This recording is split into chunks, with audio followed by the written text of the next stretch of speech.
अस्सलाम वालेकुम दोस्तों, आज की कहानी का नाम है प्यारा घर।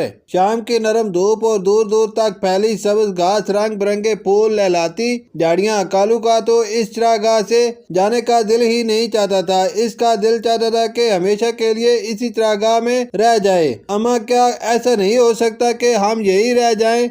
मुझे सख्त जमीन वाला वो गंदा घर अच्छा नहीं लगता। यहाँ कितनी नरम घास है, सोने में कितना मजा आएगा। जब भी कालू इस चरागाह में आता, अपनी माँ से वो यही जिद करता था, नहीं बेटा, घर जैसा भी हो हमारा मुआफ़िज़ होता है। घर में हमारा मालिक हमारी हिफाजत करता है। यहाँ रात में भेड़िए आते हैं जो बकरियों को खा जाते हैं। ओ अम्मा, ख्वाह मुखा ही डराती रहती हो। मैंने तो आज तक कोई भेड़िया नहीं देखा।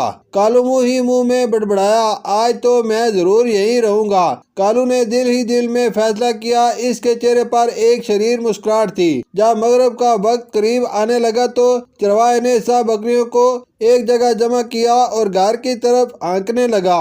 कालू जल्दी से एक घनी झाड़ी में छुप गया। कालू की माँ इसे ना पाकर बहुत परेशान हुई और जोर जोर से इसे आवाजें देने लगी। इसकी घबराहट देखकर चरवाहे को भी कालू की गैर मौजूदगी का पता चल गया। चरवाहे ने इसे हर जगह ढूंढा, दरख्तों और टेनों के पीछे, झाड़ियों में, लेकिन इसे क्या मालूम था कि कालू कांटेदार झाड़ियों में छुपा हुआ है और चरागाह में रह जाने की खुशी में कांटों की चुभन भी बर्दाश्त कर रहा है। काला होने की वजह से वो झाड़ियों में बिल्कुल नजर नहीं आ रहा था। चरवाहा कालू को ढूंढ ढूंढ कर थक गया और अब अंधेरा भी होने वाला था, इसलिए वो बकरियों को लेकर घर की तरफ चल दिया। कालू की अम्मा बहुत परेशान थी। वो बार बार पीछे मुड़कर देखती कि कालू शायद वापस आ जाए, लेकिन वो नहीं आया। सब के जाने के बाद कालू जो झाड़ियों में से निकल आया, अब वो बहुत खुश था। कभी इधर छलांगे लगाता, कभी उधर लगाता, कभी दरख्तों पर अपने छोटे छोटे सींगों से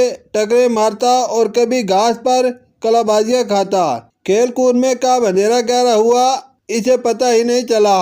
इस वक्त इसे होश जब आया जब दूर से किसी भेड़िए की आवाज आई। फिर यके बाद दिगरे कई भेड़िए चलाने लगे। कालू ने सोचा कि इसे फौरन घर भाग जाना चाहिए, लेकिन अंधेरे में कुछ इसकी समझ में नहीं आया। वो फैसला नहीं कर पाया कि इसे किस तरफ जाना चाहिए। इसने चारों तरफ देखा। खूबसूरत चरागाह अब इसे बहुत खौफनाक नजर आ रही थी। इसे ऐसा लगा जैसे झाड़ियों और बड़े बड़े दरख्तों के पीछे बहुत सारे भेड़िए छुपे हुए हैं जो किसी भी वक्त निकलकर इस पर हमला कर देंगे और इसकी बोटी बोटी करके खा जाएंगे। कालू ने जोर जोर से चिल्लाना शुरू कर दिया। कालू की अम्मा, जो कालू के इंतजार में अभी तक जाग रही थी, कालू की आवाज सुनकर जोर जोर से चिल्लाने लगी। इसके चिल्लाने से चरवाहे की आंख खुल गई। अब उसे भी कालू की आवाज सुनाई दे रही थी। इसने जल्दी से लालटेन ली और आवाज की सिमत दौड़ लगा दी। दूर से लालटेन की रोशनी देखकर कालू की जान में जान आई।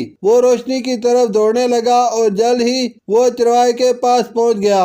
चरवाहे ने प्यार से इसकी पीठ थपथपाते हुए कहा, कालू, तू बहुत शरीर हो गया है। आज तूने मुझे बहुत परेशान किया। कालू मोहब्बत से अपना सर इसकी टांगों से रगड़ने लगा। जब कालू घर आया तो उसने अपनी अम्मा से माफी मांगी कि आइंदा वो बड़ों की बात मानने लगा। इसकी बात मानेगा। इसकी अम्मा ने इसे खूब प्यार किया। आज कालू को ये गंदा सा झोंपड़ा बहुत खूबसूरत और पुरसुकून लग रहा था। वो अपनी अम्मा के साथ लेट कर मीठी नींद सो गया। शुक्रिया।